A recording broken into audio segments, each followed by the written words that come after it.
तस्बीह हो मुनाजात हो तिलावत हो तराबी तिलावत हो तराबी मशगूल इबादत शकल मोमिन मुसलमान मशगूल इबादत शकल मोमिन मुसलमान अल्हम्दुलिल्लाहि रब्बिल आलमीन वस्सलातु वस्सलामु अला सय्यिदिल अंबिया वल मुरसलीन अम्मा बाद फ़अऊज़ु बिल्लाहि मिनश शैतानिर रजीम बिस्मिल्लाहिर रहमानिर रहीम अस्सलातु वस्सलामु अलैका या रसूलल्लाह व अला आलिका व अस्हाबिका या हबीबल्लाह अस्सलातु वस्सलामु अलैका या नबीअल्लाह व अला आलिका व अस्हाबिका या नूरल्लाह।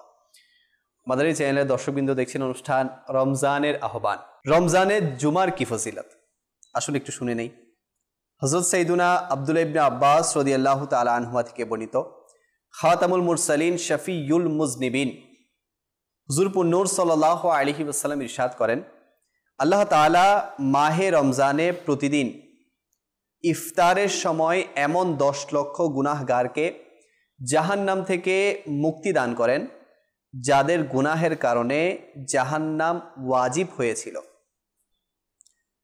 তাছাড়া জুমার রাতে ও জুমার দিন ও জুমার রাতে বৃহস্পতিবার সূর্যাস্ত থেকে শুরু করে শুক্রবার সূর্যাস্ত পর্যন্ত প্রতিটি মুহূর্তে এমন 10 লক্ষ গুনাহগারকে জাহান্নাম থেকে মুক্তি দেয়া হয় যারা শাস্তির উপযোগী বলে সাব্যস্ত হয়েছিল। তো রমজানের আশিকগণ, বর্ণনাকৃত হাদিসে মুবারাকায় আল্লাহ তাআলার কিরূপ মহান নিয়ামত এবং অনুগ্রহের আলোচনা হয়েছে। আসুন, যেহেতু অনুষ্ঠান শুরু হয়েছে, আমরা ভালো ভালো কিছু নিয়ত করে নেই। রাসূল করিম সাল্লাল্লাহু আলাইহি ওয়াসাল্লামের ফরমান, নিয়াতুল মুমিনি খায়রুম মিন আমালিহ, মুসলমানের নিয়ত তার আমলের চেয়ে উত্তম। নিয়ত করি আল্লাহ তাআলা এবং তার রাসূল সাল্লাল্লাহু আলাইহি ওয়াসাল্লামের রেজামন্দি হাসিলের উদ্দেশ্যে শুরু থেকে শেষ অবধি আমরা আজকের অনুষ্ঠানটি দেখব। যা আলোচনা হবে তার উপর আমল করব, অপর ভাইয়ের নিকট পৌঁছে দেওয়ার চেষ্টা করব। দরুদে পাকের অসংখ্য ফজিলত। যেহেতু রমজান মাস চলছে, যে মাসে একটি নেকি 70টি নেকির বরাবর হয়ে যায়, যে মাসে নফলের সওয়াব ফরজের সমান হয়ে যায়, আসুন হাদিসে পাক থেকে আমরা দরুদে পাকের ফজাইল সম্পর্কে শোনার সৌভাগ্য লাভ করি। আমার নবী ইরশাদ করেন, কিয়ামতের দিন আমার নিকটতম ব্যক্তি সেই হবে যে দুনিয়ায় আমার উপর বেশি পরিমাণে দরুদ শরীফ পড়েছে। এটা তিরমিজি শরীফের হাদিসে পাক। তো আমরা যদি চাই প্রিয় নবী সাল্লাল্লাহু আলাইহি ওয়াসাল্লামের নৈকট্য হাসিল করতে, কাল কিয়ামতের দিন আমার নবীর কাছে থাকতে, আমার নবীর পাশে থাকতে, আমার নবীর সুপারিশ দ্বারা ধন্য হতে, তাহলে আমাদের উচিত বেশি পরিমাণে দুনিয়াতে দরুদে পাক পড়তে থাকা। রমজান মাস চলছে, অনেকে অবসর সময় কাটিয়ে থাকেন বা অনেক সময় কাজের চাপ একটু কম থাকে, নেকি করার জজবা থাকে, আগ্রহ থাকে, উৎসাহ উদ্দীপনা থাকে, সময়ও থাকে। তো আমি আপনাদেরকে বলবো, যখনই আপনার ফরজ ইবাদত, নফল ইবাদত, কোরআনে পাকের তিলাওয়াত এগুলো থেকে অবসর হবেন, যখনই আপনি ফ্রি টাইমের মধ্যে থাকবেন, আপনার কোনো কাজ থাকবে না, আপনি মুখের মধ্যে দরুদে পাক পড়া জারি করে দিবেন। ইনশাআল্লাহুল করিম রমজানের সদকায় আপনি এর বরকত ও নিয়ামত হাসিল করতে থাকবেন।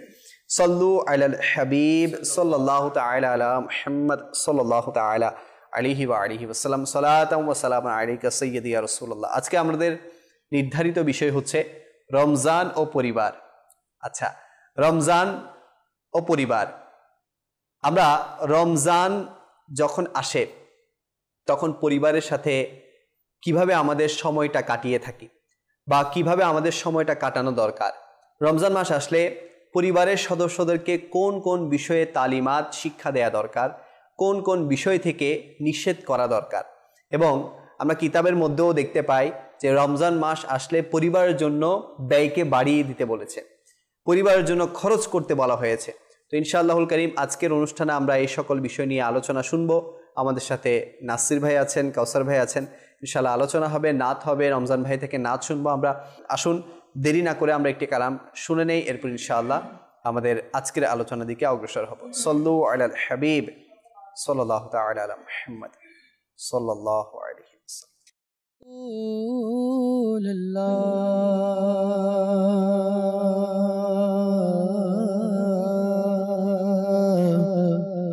وسلم عليه ইল্লাল্লাহ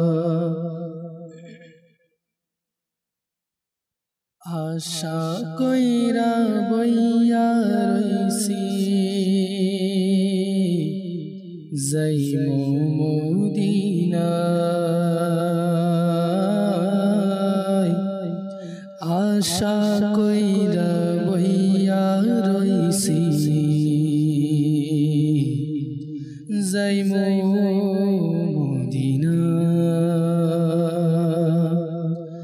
মদিনা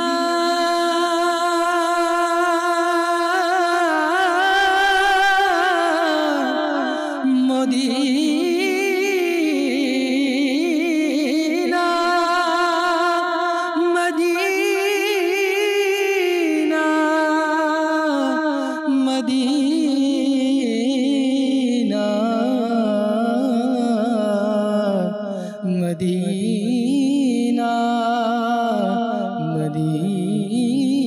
মদিনা আশা কইরা বইয়া রইছি যাইমু মদিনা মদিনা আশা কইরা বইয়া রইছি যাইমু মদিনা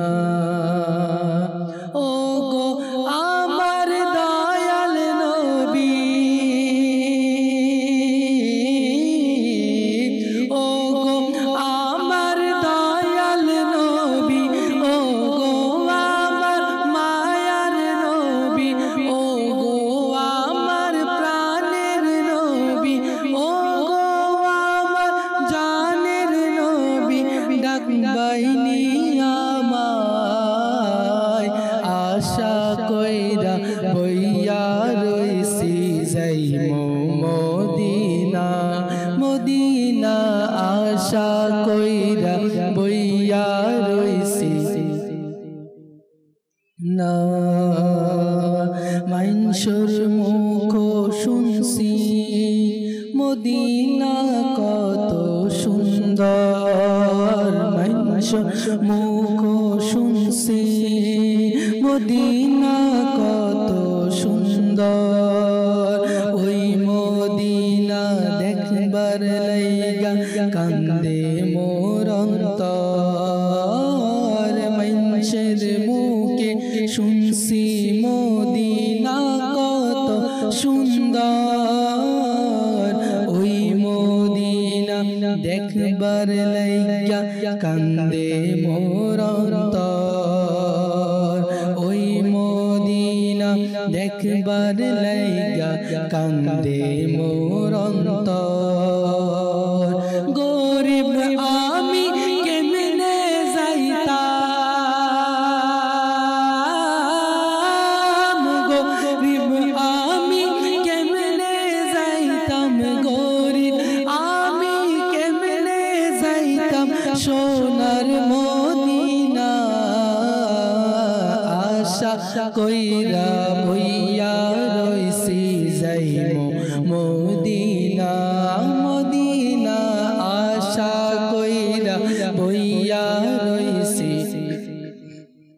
দিনা ও গো আমার দয়াল নবী ও গো আমার মায়ার নবী ডাকবাইনি আমায় আশা কইরা বইয়া রইছি যাইমু মদিনায় প্রতি বছর অযযায় আজি শত শত প্রতি বছর অযযায় আজি শত শত যাইমু যাইমু কইরা মন রে বুঝ দিমু কত যাইমু যাইমু কইরা মন রে বুঝ দিমু কত প্রতি বছর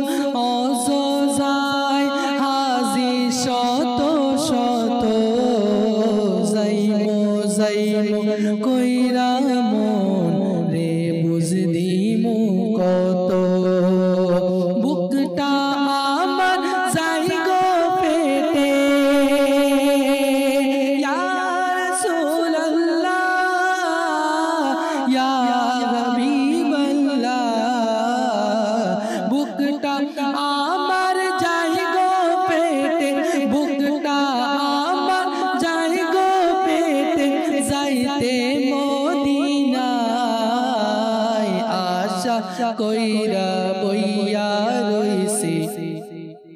মদিনায় আকা আশা কইরা বইয়া রইছি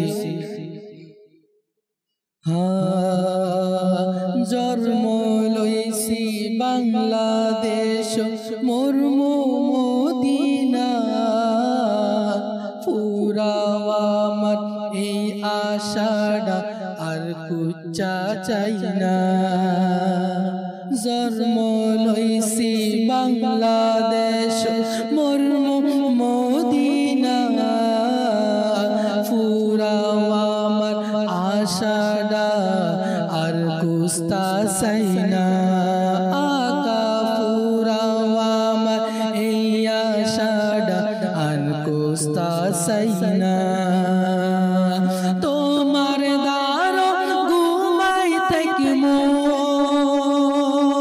তোমার দারো ঘুমাই থাকিমু তোমার দারো ঘুমাই থাকিমু লইয়া শেষ বিদায় আশা কইরা বইয়া রইছি যাইমু মদিনা মদিনা আশা কইরা আকা কত দিনার বার সাইমু গো ছোট জীবনে কত দিনার বার সাইমু গো ছোট জীবনে একবার আইয়া দেখা দিয়া যাও গো স্বপনে কত দিনার বার সাইমু গো ছোট জীবনে একবার আইয়া দেখা দিয়া যাও গো স্বপনে একবার আইয়া দেখা দিয়া যাও গো স্বপনে একবার পাইলে নয়ন ভৈরা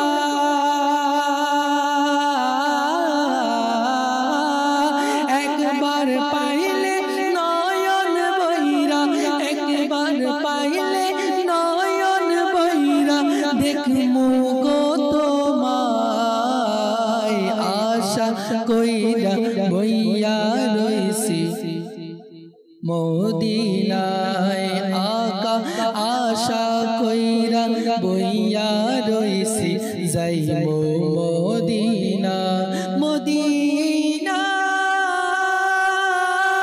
মদিনা মদিনা মদিনা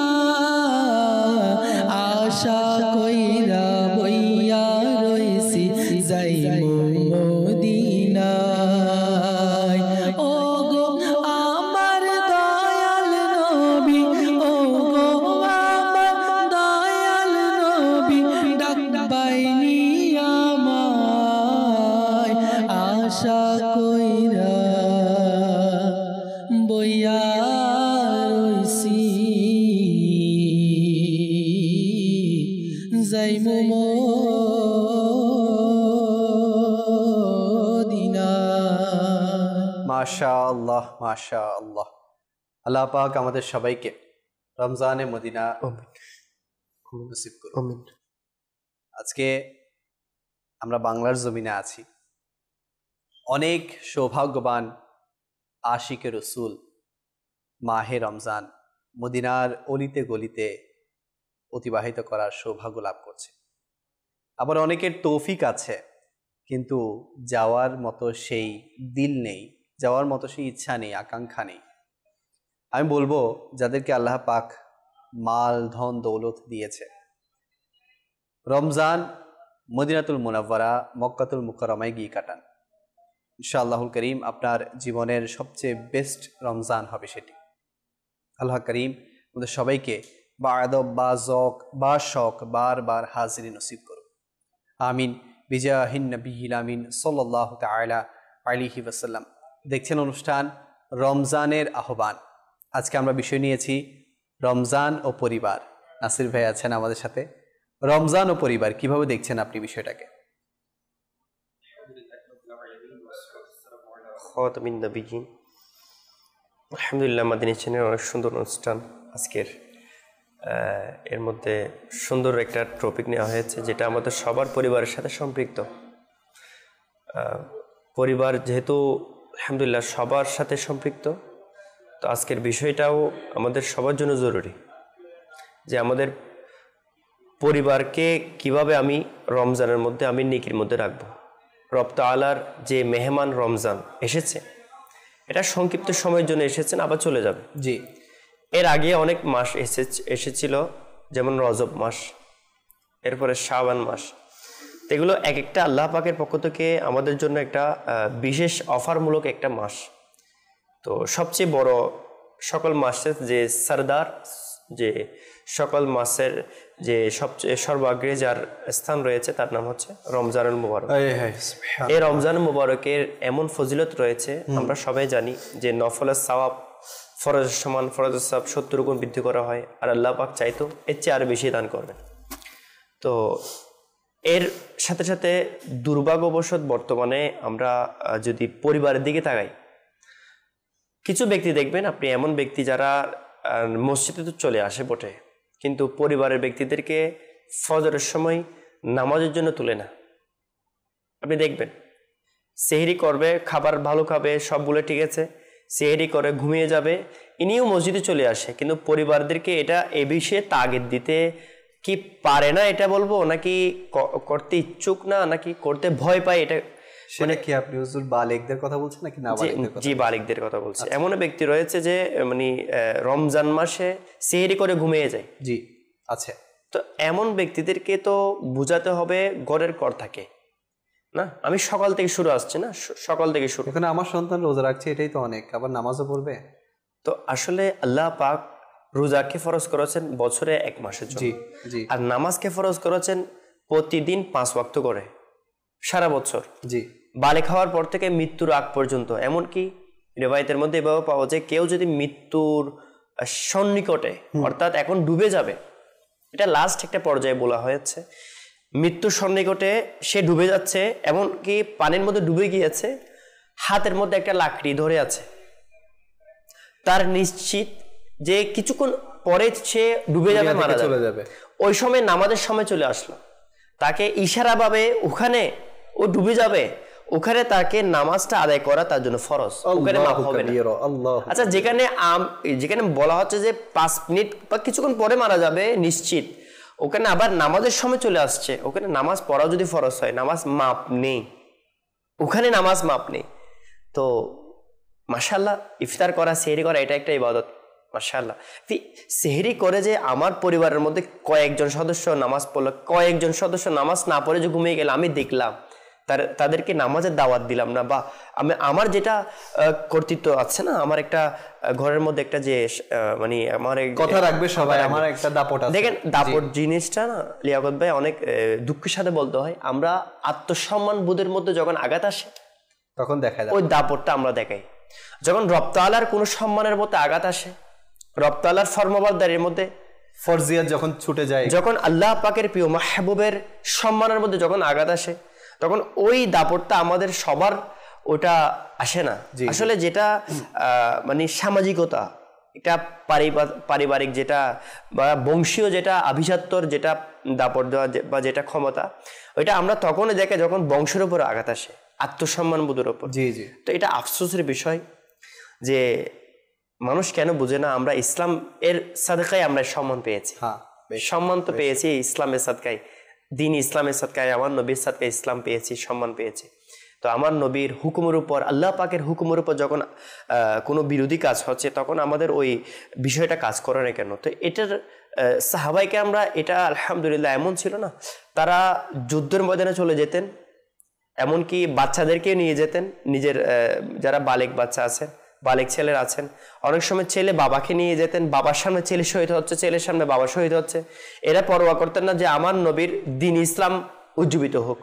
তো এভাবে ইসলাম ধর্মকে জীবিত করেছেন। আজকে আমরা মারকুলের মধ্যে ইসলাম পেয়ে গেছে। আমরা রমজানের ফজিলত শুনছি না, লিয়াকত ভাই এত বয়ান করছেন, মাদিনী চ্যানেলের মধ্যে আমরা শুনছি। এই রমজানের ফজিলত তো এমনিতে আসি নাই না, এটা এই ফজিলতটা আমাদের পর্যন্ত পৌঁছার জন্য কত সাহাবায়ে কেরামের রক্ত মানে উহুদের ময়দানের মধ্যে, কারবালার মধ্যে, কুরবান করতে হয়েছে। তাবুতের ময়দানের মধ্যে। তো আসলে এইরকম কুরবানি দিয়ে যে ইসলাম আমরা পেয়েছি, এটাকে আমরা এত ইজি নিয়ে কেন নামাজটা কাজা করছি, কেন রমজানের মধ্যে লাল একটা কাপড় বেঁধে ওখানের মধ্যে দাঁড়িয়ে দাঁড়িয়ে খাবার খাচ্ছি। তো আসলে বিষয়টা হচ্ছে এটা, আসলে বিষয়টা হচ্ছে নাসির ভাই, আমি অনেক ফ্যামিলিকে দেখেছি তারা রোজা তো রাখার জন্য মানে রাখাই নাই তার সন্তানদেরকে যারা বালিগ হয়েছে, কিন্তু শুধুমাত্র এই রোজার মধ্যেই সীমাবদ্ধ, না কোনো নামাজের জন্য তাদেরকে তাগিদ দিবে, না কোরআনে পাক তিলাওয়াতের জন্য কোনো তাগিদ দিবে, নাকি না কোনো নফল ইবাদতের জন্য তাগিদ দিবে, কোনো কিছু না। এটার মধ্যে একটা ধাপ আছে, মনে করেন এমন ছোট বয়স যাকে আস্তে আস্তে ইবাদতের একটা, আগে আপনি যেটা বলছেন ওইটা হচ্ছে বালেগ ব্যক্তি, কিন্তু যার জন্য নামাজও ফরজ হয়েছে, রোজা ফরজ হয়েছে, কোরআনে কারিমে তিলাওয়াতও জরুরি। যেহেতু নামাজ পড়া যেহেতু ফরজ লিয়াকত ভাই, নামাজের মতো যেহেতু তিলাওয়াত ফরজ, সেজন্য কোরআনে কারিমের কিরাত ফরজ রয়েছে। তো এই ক্ষেত্রে আমাদের কয়েকটা ধাপের মধ্যে একটা এই ধাপ যে পরিবারের মধ্যে আমরা রমজানটা এভাবে অতিবাহিত করতে হবে যে আমার মাধ্যমে যেন পরিবার পরিজন গুনাহ থেকে বেঁচে যায়। যেমন আল্লাহ তাআলা ইরশাদ ফরমাইছেন, কু আনফুসাকুম ওয়া আহলিকুম নারা। আল্লাহ পাক কোরআন কারীমের মধ্যে স্পষ্ট আকারে আমাদেরকে মানে বর্ণনা করে দিয়েছেন যে নিজেকে বাঁচাও, যে পরিবারকে বাঁচাও। আচ্ছা, নিজের সাথে পরিবারকে অ্যাডজাস্ট কেন করেছেন? জি, তো আমরা সামাজিক জীব, মানুষ সামাজিক জীব, তো সমাজের মধ্যে পরিবারের মধ্যে বসবাস করে এটা সমাজের সৃষ্টি। তো আল্লাহ তাআলা আমাদেরকে এটা ইরশাদ করছেন যে আমরা যে পরিবারে আছি ওই পরিবারের লোকজন যেন কেউ যেন জাহান্নামে না যায়। হ্যাঁ, ওয়াকুদুহান নাস ওয়াল হিজারা উইদ্দাত লিল কাফিরিন, মানে যে ইন্ধন, অর্থাৎ মানে জাহান্নামের মধ্যে ইন্ধন হবে মানুষ এবং পাথর, উপকরণ, অর্থাৎ যাদেরকে জ্বালানো হবে, এবং এটা কাফিরদের উইদ্দাত লিল কাফিরিন, কাফিরদের জন্য তৈরি করা হয়েছে। তো আমরা যদি কাফিরদের যে রীতি অনুসরণ, যে আল্লাহ পাকের নাফরমানি করা, নামাজের, তো এগুলো তো আল্লাহ তাআলা আমাদেরকে পানাদান করুক। তো আসলে আমাদের উচিত নিজেকে, যেরকম আমরা নামাজের মধ্যে রমজানের মধ্যে চলে যাচ্ছি মসজিদে, আমাদের সাথে সাথে আমরা অনেকে দেখছি শুনছি যারা আমরা নামাজ পড়ি, আমি এটা আলোচনা করছি না, আমাদের বিষয় হচ্ছে পরিবার। কু আনফুসাকুম ওয়া আহলিকুম নারা, মানে আমাকে তো বাঁচাচ্ছি, আমি পরিবারকে বাঁচাতে হবে। আচ্ছা, এটাও নয় আমাকে বাঁচিয়ে নিলাম, আমি আল্লাহ পাকের দরবারে নামাজ পড়ে দোয়া করলাম, হে আল্লাহ আমার পরিবারকে জাহান্নাম থেকে বাঁচিয়ে নাও, এতটুকু সীমাবদ্ধ নয়, এটা পড়তে হবে, দোয়া করতে হবে, কিন্তু তাদেরকে নামাজের জন্য তুলে দিতে হয়। শুধু নামাজ নয় লিয়াকত ভাই, নামাজের সাথে সাথে বেপরদাগি থেকে বাঁচানো, যেটা দায়ুসের। গতকাল মাদিনী মুযাকারার মধ্যে আমির রাসূলের কাছে কত সুন্দর প্রশ্ন করেছেন যে অনেক ব্যক্তিরা নিজের বিবির সাথে বা ওয়াইফের সাথে বা মানে যুবতী কন্যার সাথে বা বোনের সাথে সোশ্যাল মিডিয়ার মধ্যে ভাইরাল বেশি হওয়ার জন্য ছবি তুলে পোস্ট করে থাকে। তো এমন ব্যক্তিদের বিষয়ে কি বলা হচ্ছে? তো এটা একটা পরিবারের অংশ, আজকে টপিকের সাথে সম্পৃক্ত। তো আমার আমির রাসূল ইরশাদ করেছেন, এমন ব্যক্তি হচ্ছে দায়ুস বলা হয় যারা প্রাথমিক পর্যায়ে জাহান্নাম থেকে মেহরুম হয়ে যাবে, যাদের উপর জাহান্নাম হারাম হয়ে যাচ্ছে। 3 ধরনের ব্যক্তিকে দায়ুস বলা হয়ে থাকে। জান্নাত থেকে প্রাথমিক পর্যায়ে হারাম, অর্থাৎ প্রথম পর্যায়ে যাদেরকে ডিসিশন করা হবে তাদের মধ্যে প্রথম পর্যায়ের মধ্যে তাদের জন্য জাহান্নাম হারাম, জান্নাত হারাম। 1 নাম্বার যারা মা বাবার অবাধ্য, 2 নাম্বার যারা মদ্যপানকারী, আর 3 নাম্বার যারা দায়ুস কাকে বলা হয়? অনেকে প্রশ্ন করবে। দায়ুস বলা হয় যারা নিজের মুহরিম যারা আছেন, অর্থাৎ নিজের মা, নিজের ওয়াইফ, নিজের বোন, নিজের স্ত্রী অথবা নিজের কন্যা, হ্যাঁ, এদেরকে পরপুরুষ সাথে মেলামেশার মধ্যে, অথবা যে সোশ্যাল মিডিয়া বলুন বা সরাসরি বলুন মেলামেশার মধ্যে তারা ওটা দ্বিধাবোধ করে না, তারা এটাকে মানে কোনো মানে আনইজি মনে করে, এটাকে এটাকে মানে কোনো ইসলামের মধ্যে যে বাধা আছে, আল্লাহ তাআলা হুকুম দিয়েছেন, এটা বাধা দিয়েছেন, এটা কিছু মনে করেন বা স্বাভাবিক জেনারেল বিষয় মনে করে, মানে দুনিয়া আপডেট, এখন একসাথে চলবে, কোনো সমস্যা নাই। তো এই ধরনের যেটা মেন্টালিটি, এটাকে বলা হয় দায়ুস, অর্থাৎ যারা মেলামেশা, অবাধ মেলামেশার মধ্যে যারা বারণ করে না। তো এর মধ্যে পরিবারের একটা হিস্সা রয়েছে আমাদের। তো আমাদেরকে নিজেকে বাঁচাতে হবে, নিজের পরিবারকে ওই জাহান্নামের আগুন থেকে বাঁচাতে হবে, যার ইন্ধন মানুষ এবং পাথর। জি, বেশ। আসলেই রমজান মাস আমাদেরকে পরিবর্তন করার জন্য আসে। প্রতি বছর ঘুরেই আমাদের কাছে এই রমজান মাস আসে, এবং রমজান মাস এটা আসেই তাকওয়া অর্জন করার জন্য, লাআল্লাকুম তাত্তাকুন। জি, তো যেহেতু তাকওয়া অর্জন করার জন্যই আসে, তো নিজে শুধু তাকওয়া অর্জন করব, নিজে নামাজ পড়বো, নিজে রোজা রাখবো, নিজে তারাবি পড়বো, নিজে কোরআনে পাকের তেলাওয়াত করব, নফল ইবাদত করব, নিজের পরিবারবর্গকে এই ব্যাপারে তাগিদ দিব না, তাহলে কিন্তু আমি নিজে তো সওয়াব ইনকাম করছি, কিন্তু তাদেরকে তাগিদ না দেওয়ার কারণে তাদের গুনাহের ভাগীদারও কিন্তু আমি হব। এই হাদিস শরীফে রয়েছে কিয়ামতের দিন বলবে, হে আল্লাহ, যখন কিয়ামতের দিন কায়েম হবে তখন হে আল্লাহ আজ্জা ওয়া জাল, আমার পরিবারের অর্থাৎ বাবাকে বা যিনি কর্তা ছিল তাকে ধরো। কেন? হে আল্লাহ, সে কিভাবে ইনকাম করেছে আমরা জানতাম না। জি, সে আমাদেরকে নামাজের তাগিদ দিত না, সে কোরআন কারীমের তাগিদ দিত না, আমাদেরকে রোজার তাগিদ দিত না, শুধু রমজান মাস পর্যন্ত এনে আমাদেরকে খাওয়াইতো। এভাবে হাদিসে পাকের মধ্যে, এভাবে রাইতের মধ্যে পাওয়া যায় যে কিয়ামতের দিন বলবে হে আল্লাহ, সে হারাম ইনকাম করেছে তাকে ধরো, আমরা জানতাম না। তখন তাদের সবগুলার মামলা কাকে ধরা হবে?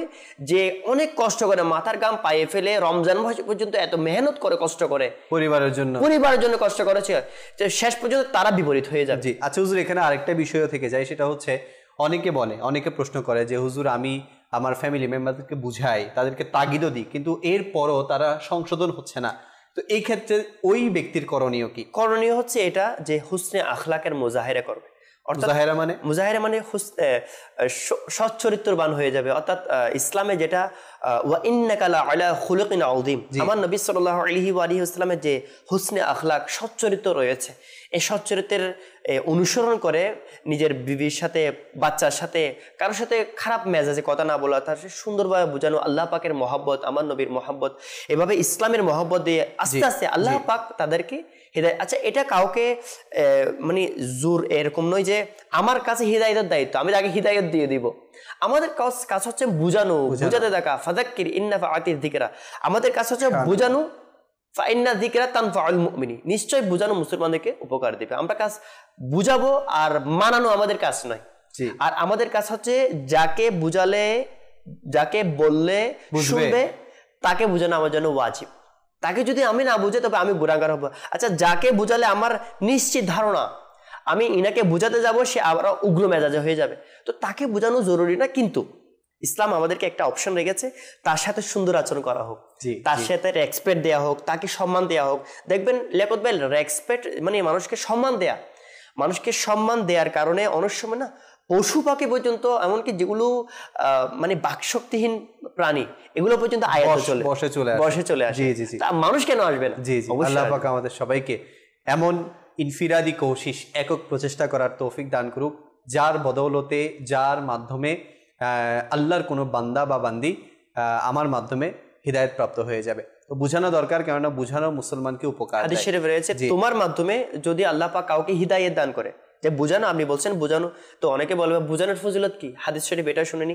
হাদিস পাকের মধ্যে রয়েছে তোমার মাধ্যমে আল্লাহ পাক যদি কাউকে হিদায়াত দান করে, একটা সিটির মেয়র নয়, বাংলাদেশে মানে একটা দেশের প্রধানমন্ত্রী নয়, অথবা মানে মহাসচিব নয়, আমার প্রিয় নবীর জান্নাতি জাবানে, মুবারক জাবানে ফরমান হচ্ছে, যদি আল্লাহ পাক তোমার মাধ্যমে কাউকে হিদায়াত দান করে, তবে তা তোমার জন্য পুরা সমগ্র দুনিয়ার রাজত্ব পাওয়ার চেয়ে আরো শ্রেষ্ঠতম। বেশক। তো কেনই বা আমরা এই ফজিলত অর্জন করতে চাইবো না?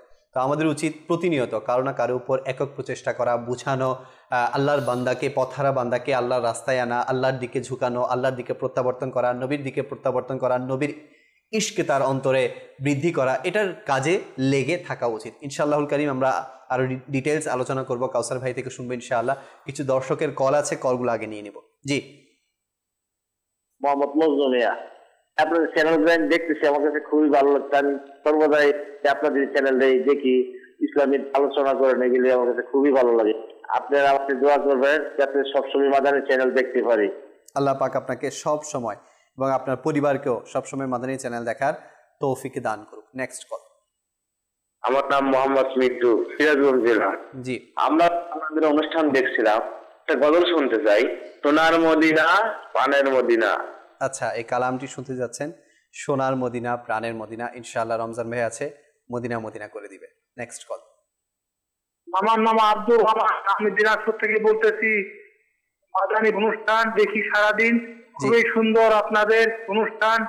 আমি অসুস্থ, আমার জন্য দোয়া করবেন। আল্লাহ পাক আপনাকে শিফা দান করুক, নেক ও সুস্থ হায়াত নসিব করুক, আপনাকে বেশি বেশি আল্লাহ পাকের ইবাদত করার তৌফিক দান করুক। Next call. আমার নাম নবজ হাসান আহমেদ, আমি পঞ্চকার সমস্যা থেকে বলছিলাম। জি, আমি এখন মাদানী কোরআন অনুষ্ঠান দেখতেছি, আমার খুব ভালো লাগে। আমি একটা নাচ শুনতে চাই, নাচতে হলে আবার এলো রমজান। আচ্ছা, আবার এলো রমজান, ইনশাআল্লাহ রমজান ভাইয়ের মুখেই শুনবো। তো আমাদের সাথেই থাকুন, ইনশাআল্লাহুল করিম এই কালামটিও আপনাদেরকে শোনানোর চেষ্টা করা হবে। Next call. আমার নাম মোহাম্মদ আনোয়ারুল ইসলাম। আমার পরিবার আমি নিয়মিত ভাবে চ্যানেল দেখি, জি অন্য কোনো চ্যানেল আমি দেখি না, চ্যানেল আমাদের খুব ভালো লাগছে। জি, এটাও একটা নেকির কাজ যে মাদানী চ্যানেল দেখা, কেননা মাদানী চ্যানেল দেখার মাধ্যমে অসংখ্য আল্লাহ পাকের বান্দা বান্দি আজকে নেকির কথা শিখছে, নেক কাজ করার জন্য উৎসাহ উদ্দীপনা এটা নিজেদের মধ্যে আনতে পারছে। তো আমি বলবো যে নিজের পরিবারবর্গকে যদি আপনি বুঝাতে পারছেন না, অক্ষম হয়ে গেছেন, আর বুঝানোর কোনো ওয়েট রাখেন নাই, সব ধরনের চেষ্টা করে ফেলেছেন, মাদানী চ্যানেল দেখার দাওয়াত দিন, মাদানী চ্যানেলের সামনে তাদেরকে বসিয়ে দিন। ইনশাআল্লাহুল করিম আল্লাহ চাইতো কোনো একজন মোবালিকে দাওয়াত ইসলামীর কোনো একটা কথার কারণে আপনার পরিবারের সেই সদস্যদের তকদির পরিবর্তন হয়ে যেতে পারে। আল্লাহ করিম তৌফিক দান করুক। মেসেজ এসেছে অনেকগুলো, লিখেছেন আসসালামু আলাইকুম। ওয়ালাইকুম আসসালাম। নেত্রকোনা থেকে বলছেন, হুজুর রমজানের আহ্বান অনুষ্ঠান দেখছি, অনেক ভালো লাগছে, আমার পরিবারের জন্য দোয়া করবেন। মাশাআল্লাহ, পরিবারের জন্য দোয়া চাচ্ছে। আল্লাহ করিম আপনার পরিবারকে শাদ ও আওয়াজ রাখুক, নেক পরিবার হিসেবে আল্লাহ করিম ওনার বারগাহে কবুল করুক। অলিউর রহমান ভাই দোয়া চেয়েছেন, আল্লাহ পাক আপনার সমস্ত নেক জায়েজ মাকসাদগুলো পূরণ করুক। আবু সাঈদ ভাই কুমিল্লা থেকে আছেন, অনুষ্ঠানের তারিফ করেছেন। আসাদুল ভাই চট্টগ্রাম থেকে, তারিকুল ইসলাম ভাই, আহমেদ কবির ভাই চট্টগ্রাম থেকে, শাহ আলম ভাই আছেন প্রবাস থেকে, এরপর নাইম খান ভাই আছেন, হাবিবুর রহমান ভাই, আরিফুল্লাহ ভাই হাটহাজারি থেকে, আরও আছেন কাইমুন ইসলাম চট্টগ্রাম থেকে, আরও অনেকে আছেন। আপনাদের সবাইকে মুবারকবাদ আমাদের সাথে থাকার জন্য। থাকেন ইনশাআল্লাহুল করিম। আলোচনা আরও আমরা শুনবো, কাউসার ভাইয়ের কাছে যাব। জি হুজুর, রমজান ও পরিবার। মাশাআল্লাহ, সর্বপ্রথম হুজুর আপনাকে অনেক অনেক মুবারকবাদ মাশাআল্লাহ, এবং জুমা মুবারক।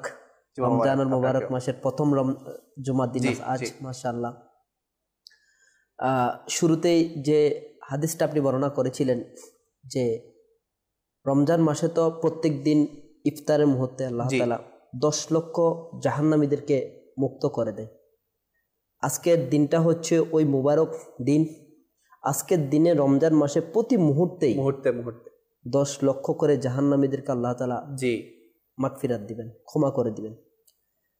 তো দেখেন, পরিবার, আজকের বিষয়টা হচ্ছে রমজান ও পরিবার। দুনিয়ার মধ্যে সবচেয়ে আপনজন যারা রয়েছে তাদের মধ্যে সবচেয়ে বেশি আপন কাছের হয় নিজের পরিবার। আর প্রত্যেকেই পরিবার তার পরিবারের অপর সদস্যের শুভাকাঙ্ক্ষী হয়, তার কল্যাণ কামনা করে, কেউ খারাপ চায় না। এটা কখনো চাইবে না যে তার পরিবারের ক্ষতি হয়ে যাক, এটাও কখনো চাইবে না যে তার পরিবার কল্যাণ থেকে মেহরুম হয়ে যাক, কোনো একটা ভালো কাজ থেকে মেহরুম হয়ে যাক।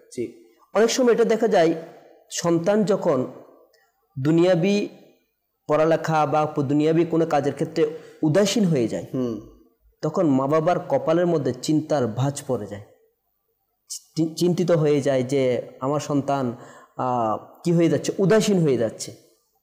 অথচ ওই পরিবারের সদস্য এটাও চিন্তা করা উচিত, তার সন্তানের যারা কল্যাণ কামনা করেন তার সন্তানের জন্য সর্বোত্তম কল্যাণকর কি রয়েছে,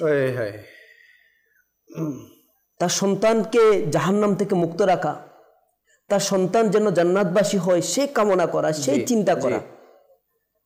একজন আমার পরিবারের যার কাছের ব্যক্তি রয়েছে, সে দুনিয়াতে তো 50 বছর 60 বছর মানে আরামদায়ক জিন্দেগি নিয়ে আমার অনেক ফিকির থাকে, চিন্তা ভাবনা থাকে। একটা বারও কি চিন্তা করে দেখেছি যে আমার এই সন্তান, আমার পরিবারে আমার মা, আমার বাবা, আমার কাছের ব্যক্তিরা অন্ধকার কবরের জিন্দেগি কেমন হবে? ওইটা কল্যাণকর হওয়ার জন্য কি কি করণীয় রয়েছে? যেমন আমি শুভাকাঙ্ক্ষী রয়েছে দুনিয়ার জন্য, তো আমি যদি সত্যিকার শুভাকাঙ্ক্ষী হই, অবশ্যই আমার চিরস্থায়ী আখিরাতের ব্যাপারও চিন্তা করা উচিত। আর এর সর্বোত্তম মাধ্যম হচ্ছে রমজানুল মুবারক মাস। এই মাসটা এমন মাস যে পরিবারের মধ্যে শান্তি ফিরিয়ে আনা। সন্তানদেরকে দেখেন, পরিবারের মধ্যে পারিবারিক কলহ, অশান্তি, বরকত শূন্যতা, বিভিন্ন প্রবলেম থাকে। এগুলো দূরীভূত করার জন্য সর্বোত্তম সুযোগ এবং সময় হচ্ছে রমজানের মোবারক মাস। আমরা যদি একটু দেখি,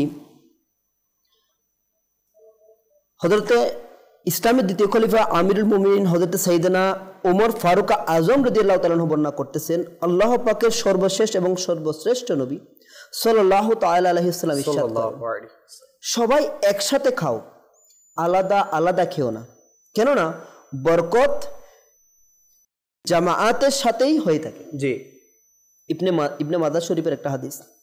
আল্লাহু আকবার।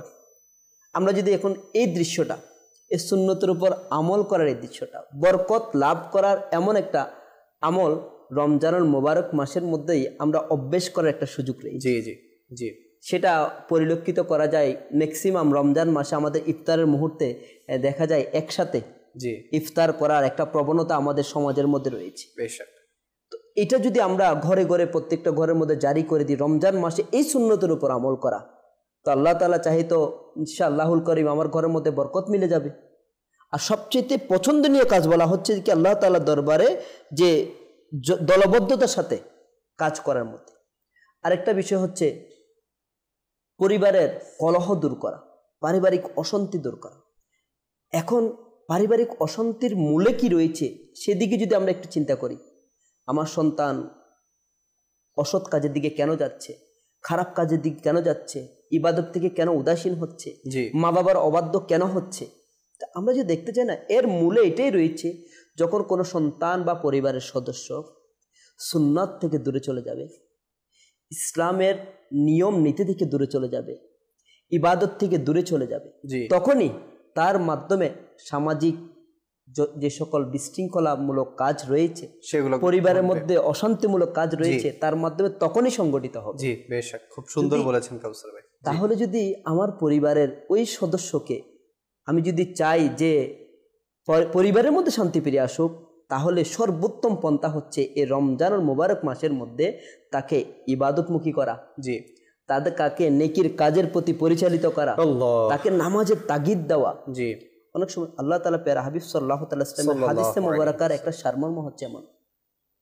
সন্তান যখন 10 বছর বয়স হয়ে যায়, 7 বছর থেকে তাকে নামাজের তাগিদ দাও, উৎসাহ দাও।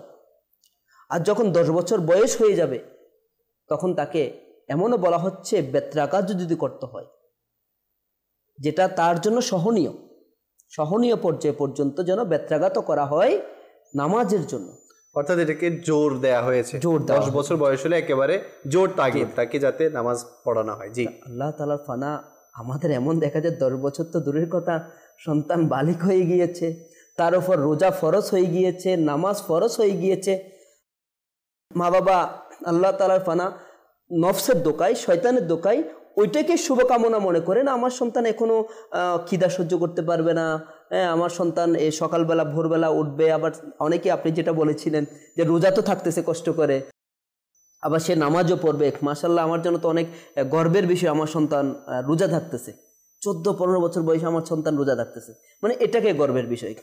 আবার অনেক সময় এমনটা হয়ে থাকে যে আসলে এটা কখন হয় জানেন, যখন নাবালেগ অবস্থায় তো রোজা রাখায় নাই, ওই বালেগ থেকে তাকে প্র্যাকটিস করাটা শুরু করতেছে, সেটাকে গর্ব মনে করতেছে। আমি কিছুদিন আগে আমার একটা রিলেটিভস এর কাছ থেকে মানে ফোন আসছে, ওনার একটা মেয়ে বালেগ হয় নাই, তো প্রথমবারের মতো 7-8 বছর হবে মেয়ের, তো 6-7 বছর প্রথম রোজা রেখেছে এই বছর। তো সে তার দাদি থেকে কিছু হাদিয়া পেয়েছে, মানে খুশির কারণে, মানে তার দাদি খুশি হয়ে যে তুমি এখনো তোমার উপর রোজা ফরজ নেই, এরপর তুমি রোজা রেখছো, তো খুশি হয়ে এটা দিয়েছে। তো কোনো পরিবারের মধ্যে যদি নাবালেগ অবস্থায় রোজা রাখার কোনো প্রবণতা দেখা না যায়, তার কাছে তো গর্বের ওইটাই লাগবে যে যখন বালেগ হওয়ার পরে প্রথম রোজা রাখতেছে। তো যেটা আপনি বলতেছেন খুব সুন্দর বলছেন, অসময়ে যখন শুরু করে দেয়, যেটা সময় যেটা ছিল তখন তো শুরু করেই নাই। আবার আরেকটা দেখা যায় প্রবণতা আমাদের সমাজের মধ্যে, মাশাআল্লাহ 14-15 বছর হয়ে গিয়েছে সন্তান, এই বছর আমার সন্তান 10টা রোজা রেখেছে, মানে এটা গর্বের বিষয় না, অথচ ওর সন্তানের উপর 30টাই ফরজ হয়ে গিয়েছে। জি জি জি। সে জাহান্নামে যাওয়ার মতো কাজ করছে, ফরজ তরক করছে, সেটা নয়, 10টা রোজা রেখেছে, এটাই অনেক এটা কিছু। নিয়ে গর্ববোধ করা। এখানে আপনি বলতেছেন না যে রোজা রাখতেছে অনেক কষ্ট করে, নামাজ আবার নামাজ করতে কে বলবে? তো 15 বছরের নামাজ, 15 বছর বয়সী নামাজ করতে কে বলবে, যে ঘরে 30 বছরের ব্যক্তি নামাজ পড়তেছে না? নামাজ পড়তেছে। তো এটা হচ্ছে মূল কথা। তো আল্লাহ কারীম আমাদের সবাইকে ফরজিয়াতের প্রতি গুরুত্ব দেওয়ার তৌফিক দান করুন। আমরা তো অনেক সময় নফল নিয়ে টানাটানি করি, ফরজ বিষয়ের দিকে আমরা গুরুত্ব দেই না। আমরা ওয়াজিবাত, যে আবশ্যক বিষয়গুলো আছে আমাদের উপর, সেগুলোর উপর আমরা গুরুত্ব দেই না। আমরা অনেক সময় যেগুলোতে গুরুত্ব না দিলেও চলবে, সেগুলো নিয়ে আমরা অনেক সময় টানাটানি করি। আল্লাহ কারীম আমাদের সবাইকে বুঝার তৌফিক দান করুক। নফল ইবাদত বেশাক লাগবে আল্লাহর নৈকট্য হাসিল করার জন্য। ফরজের পাশাপাশি নফল, এটা আল্লাহর ওলিদের একটা অভ্যাস। ওনারা নফল বেশি আদায় করতেন, কিন্তু ফরজকে তরক করে নয়, ফরজের পাশাপাশি। আল্লাহ পাক আমাদের সবাইকে বুঝার তৌফিক দান করুক। নিব ইনশাআল্লাহুল কারীম, অগ্রসর হব আমি আলোচনার দিকে। কিন্তু যেহেতু দর্শকদেরকে নিয়েও চলতে হচ্ছে, ওনাদের কিছু ফরমায়েশ আছে কালামের, আমি রমজান ভাইয়ের কাছে যাব, কিছু কালাম আমাদের অনুষ্ঠানে শামিল করব। জি। আবার এলো রমজান, আবার এলো রমজান, আবার এলো রমজান, আবার এলো রমজান, মারহাবা শত মারহাবা, আবার এলো রমজান, রমজান, রমজান, রমজান, রমজান, মারহাবা শত মারহাবা, আবার এলো রমজান, মারহাবা শত মারহাবা, আবার এলো রমজান, মারহাবা মারহাবা, আবার এলো রমজান, মারহাবা শত মারহাবা, আবার এলো রমজান, রহমতার বরকতপূর্ণ আল্লাহর মাস রমজান, রহমতার বরকতপূর্ণ আল্লাহর মাস রমজান, রহমতার বরকতপূর্ণ আল্লাহর মাস রমজান, আবার এলো রমজান, আবার এলো রমজান, আবার এলো রমজান, আবার এলো রমজান, মাগফিরাতের বার্তা নিয়ে এলো আবার রমজান,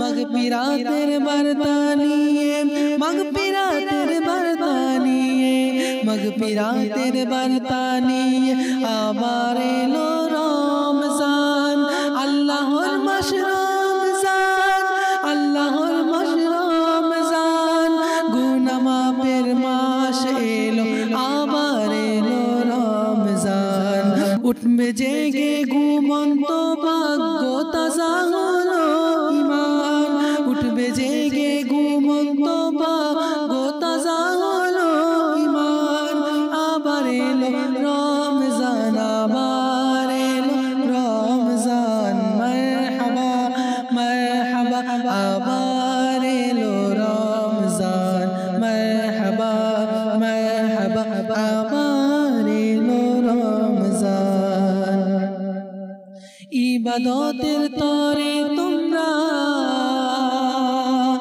প্রস্তুতি নাও মুসলমান,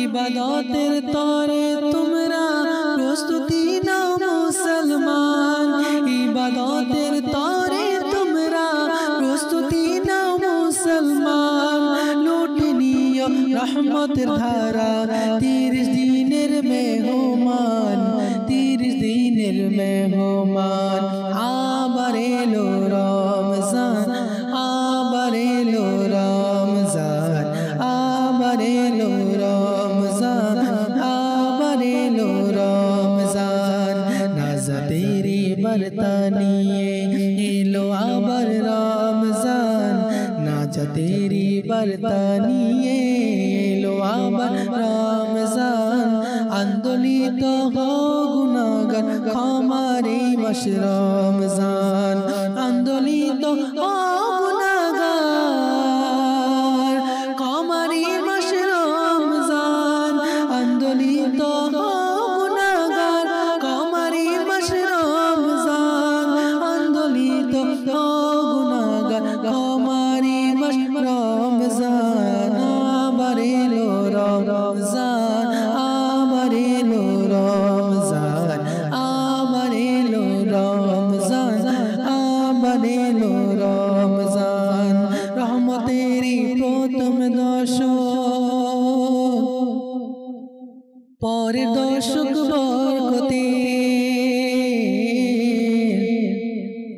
রহমতেরই প্রথম দশক পরের দশক বরকতের, রহমতেরই প্রথম দশক পরের দশক বরকতের, নাজাতিয়ে শেষের দশক এলো আবার রমজান, নাজাতেরই বার্তা নিয়ে এলো আবার রমজান, রমজান রমজান রমজান রমজান, আবার এলো রমজান, আবার এলো রমজান, আবার এলো রমজান, আবার এলো রমজান। মাশাআল্লাহ মাশাআল্লাহ। রমজান ভাই, আপনার জন্ম কি রমজানে হয়েছিল?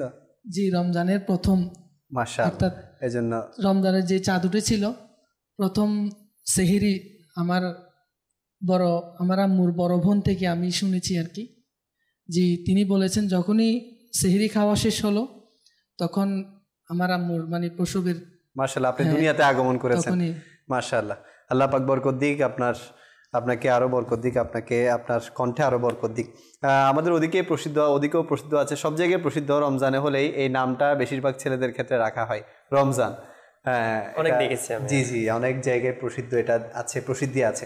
আল্লাহ করিম আমাদের সবাইকে রমজানের এহতেরাম, সম্মান, ইজ্জত করার তৌফিক দান করুক। আমির আহলে সুন্নাত আবু বিলাল মোহাম্মদ ইলিয়াস আত্তার কাদেরী দামাত বরকাতুমুল আলিয়া তিনটি সময় সবচেয়ে বেশি খুশি হন।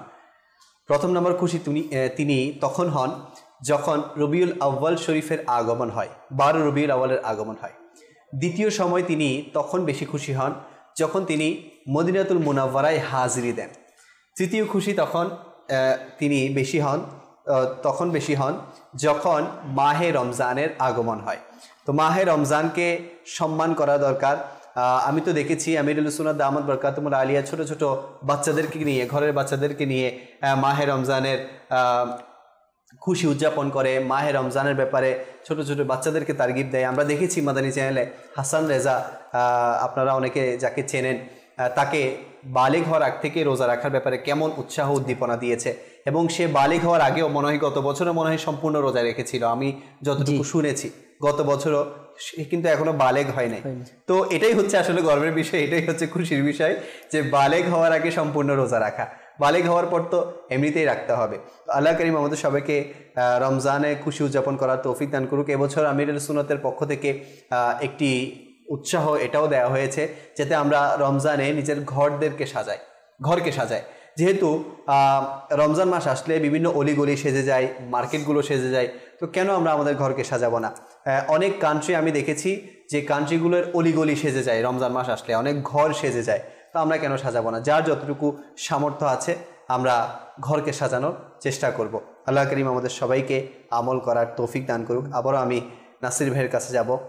রমজান ও পরিবার, আমি আজকে জুমার দিন, প্রথম জুমা, আল্লাহর পানা, আমি এমন একটি জায়গা থেকে আজকে সকালের শুরুতে গানের আওয়াজ শুনেছি।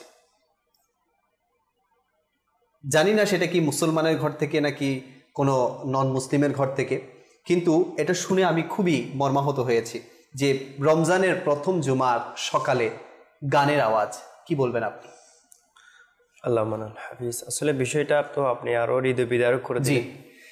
এটা আসলে আল্লাহ পাকের নাফরমানি যে বিষয়টা, আল্লাহ পাক হচ্ছে আল্লাহ পাক গনিয়ুন আনিল আলামিন, আল্লাহ পাক সৃষ্টিকুল থেকে বেনিয়াজ, অর্থাৎ অমুখাপেক্ষী। জি, কেউ আল্লাহ পাকের যদি ফরমাবরদারি করে তবে আল্লাহ পাকের নিজের রহমত থেকে তাকে জান্নাত দান করবেন।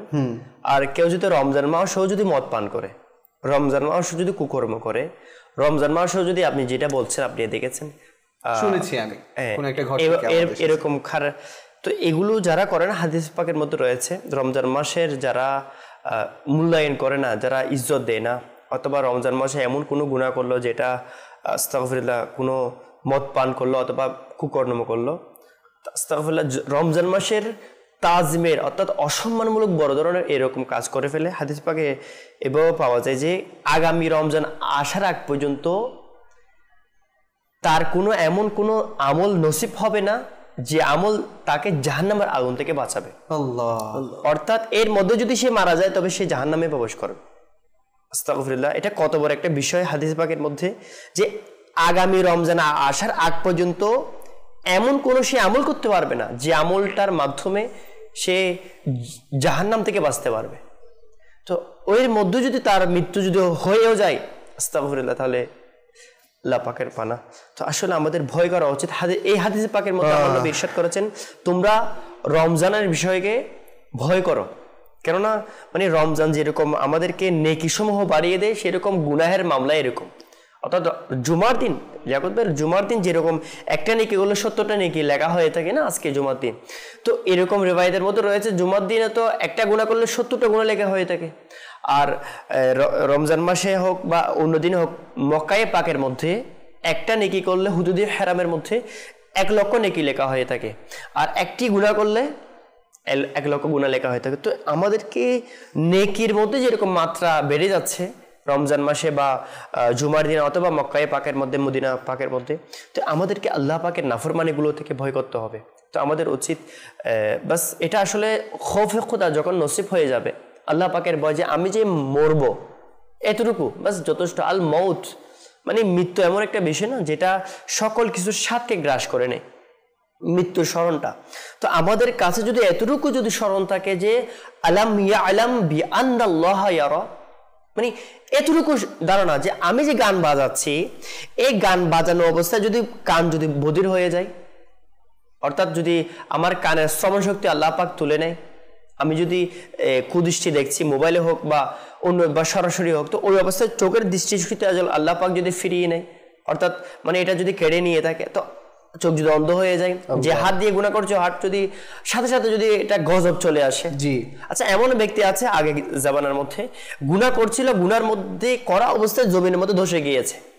তো এমন ঘটনা আমরা পড়ে থাকি, শুনে থাকি, শোনার পরও আমাদের দিলের মধ্যে এটা এখনো বিষয়টা আসে না। এই জন্য আসে না যে আমাদের বিষয়টা গুনাহ করতে করতে আমাদের শরীরটা, আমাদের অন্তরটা কালো হয়ে গিয়েছে। আমাদের উচিত আল্লাহ পাকের কাছে তওবা করা। আচ্ছা, রমজান মাস আল্লাহ পাকের কাছে ঝুঁকার মাস, এটা আর কয়দিন বলবো যে গুনাহ থেকে ফিরে আসো? আমার রব তাআলার কাছে আমি যদি ফিরে না যাই, কে যাবে? আল্লাহ পাক ইরশাদ করেন, আলাম ইয়ানি লিল্লাযিনা আমানু আন তাখশা কুলুবুহুম লিযিকরিল্লাহ, ঈমানদারদের জন্য কি এখনো ওই সময় আসেনি? ঈমানদারদের জন্য কি এখনো ওই সময় আসেনি যে তাদের অন্তর ঝুঁকে পড়বে আল্লাহ পাকের স্মরণের প্রতি? মানে অর্থাৎ এই আয়াতে মুবারাকা সূরা হাদীদ এর 16 নম্বর আয়াত, লিয়াকত ভাই, এই আয়াতের প্রেক্ষাপটে কয়েকশো যারা আগে বড় বড় গুনাহের মধ্যে লিপ্ত ছিল, এরকম শত শত ঘটনা আছে যারা এই আয়াত শোনার সাথে সাথে আল্লাহর ওলি হয়ে গিয়েছে। অর্থাৎ এই আয়াতের প্রেক্ষাপট তাদের জীবনকে পরিবর্তন করে দিয়েছে, তাদের দিককে পরিবর্তন। অর্থাৎ ফুজাইল বিন আয়াস রাহমাতুল্লাহ তাআলা আলাইহি চুরি করার জন্য, ডাকাতি করার জন্য দেওয়ালের উপর উঠলেন, পার হয়ে এখন ডাকাতি করবে।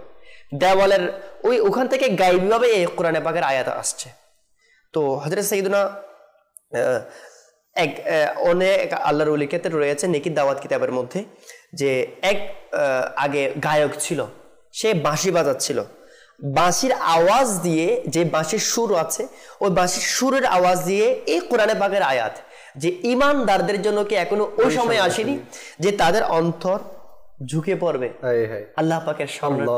তো এই আয়াতটা আসার সাথে সাথে সে বাঁশিটা ভেঙে বলে, লাব্বাইক মওলা, হে আল্লাহ আমি হাজির, হে আল্লাহ আমার কাছে ওই সময় চলে এসেছে, হে আল্লাহ আমি তোমার দরবারে আমি উপস্থিত, মওলা আমাকে কবুল করে না, আমার তওবা কবুল করো না। এভাবে অসংখ্য আল্লাহর ওলিদের ঘটনা রয়েছে যারা এই আয়াতে মুবারাকা শুনে। তা আমি আরজ করব মাদিনী চ্যানেল দর্শকবৃন্দ যারা শুনছি, তো আমরা রমজান পেয়েছি, শ্রেষ্ঠ নবী পেয়েছি, শ্রেষ্ঠ তরিকত পেয়েছি, এতগুলো নিয়ামত পাওয়ার পরেও আলাম ইয়ানি লিল্লাযিনা আমানু, এরপরেও কি আমাদের অন্তরটা এখনো ওই আল্লাহ পাকের ইয়াদের প্রতি, আল্লাহ পাকের স্মরণের প্রতি এখনো কি ঝুঁকবে না? জি, কখন ঝুঁকবে? জি জি আসলে নাসির ভাই, রমজানের যে এহসাস না, যেটা আপনি বলছেন, অনুভূতি, রমজানের যে প্রত্যেকটা মুহূর্তে মুহূর্তে যে নেকির যে মানে খাজানা লুকায়িত আছে, নেকি করলে যে খাজানাগুলো যে আল্লাহ পাক লুকিয়ে রেখেছেন, যে একটা নেকি করলে অসংখ্য খাজানা আমাদের জন্য ওয়েট করছে, অপেক্ষা করছে, এই এহসাসটা না,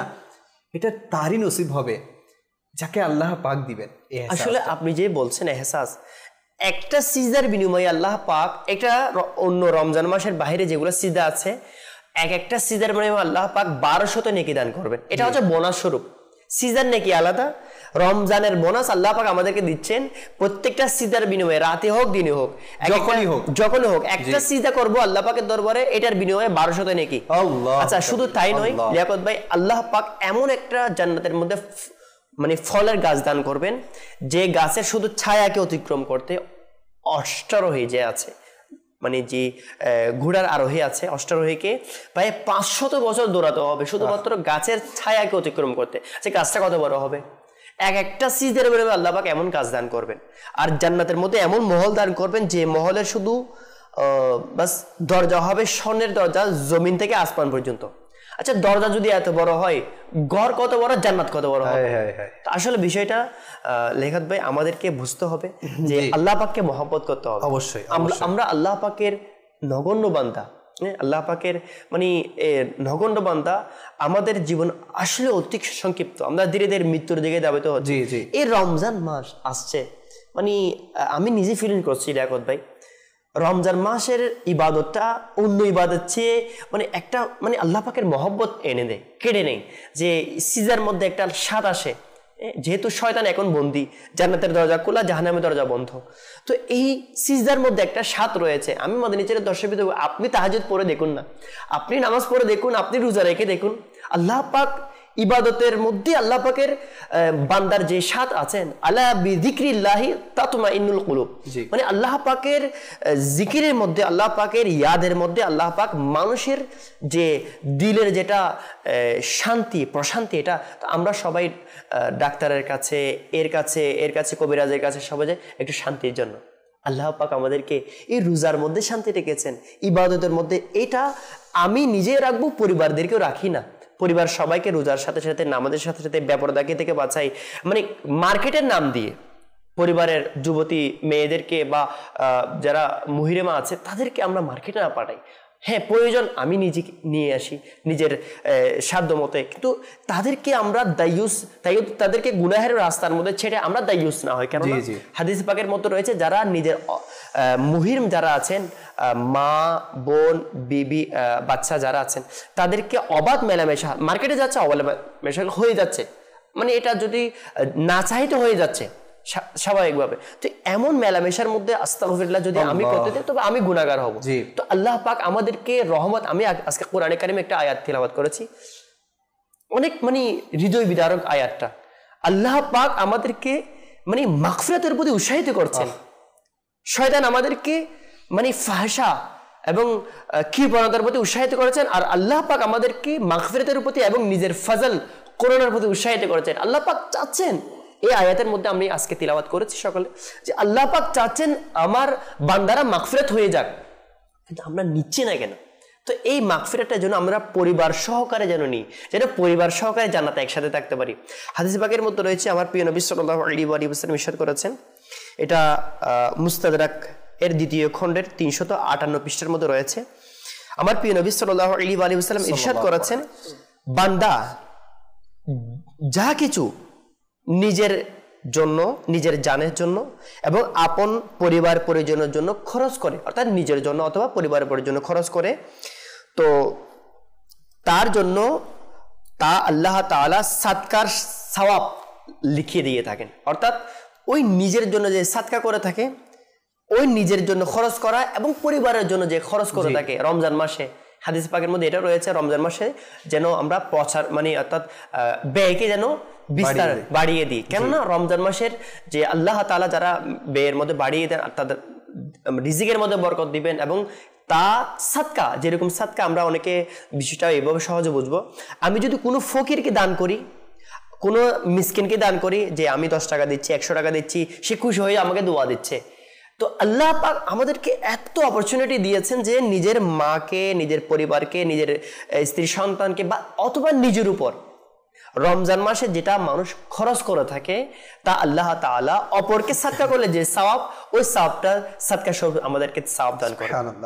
আমাদের উচিত পরিবারের জন্য আমরা দিল খুলে খরচা করি, তাদেরকে অপচয় না করি, এমন অপচয় করা যাবে না। অর্থাৎ পরিবারে যারা, আপনি একটা সুন্দর কথা বলেছেন, অনেক ভালো লাগলো, যে যারা নাবালক বাচ্চা, যারা রোজা রাখবে তাদেরকে কোনো উপহার দিই, তাদের জন্য অনুষ্ঠান, শরীয়তসম্মত শরীয়তের সীমা মধ্যে রেখে তাদের জন্য কোনো অনুষ্ঠান, তাদের জন্য কোনো ভালো খাবার আয়োজন করি, যার পছন্দনীয় তাকে কাপড় উপহার দিই, তার দিলটা খুশি করে দিই, যেন আমার দেখা দেখি আমার পরিবারের পাশে, আমার প্রতিবেশীর মধ্যে, আমার আত্মীয় স্বজনের মধ্যে এই রীতিটা যেন প্রচলন হয়ে যায়। জি জি, ইনশাআল্লাহ আজ্জা ওয়া জাল এটা চাও আমি পেতে থাকবে। মাশাআল্লাহ। কাউসার ভাই, আরেকটা বিষয় আমি আপনার থেকে জানতে চাইবো। রমজান মাস নেকি কামানোর মাস, নেকি অর্জনের মাস।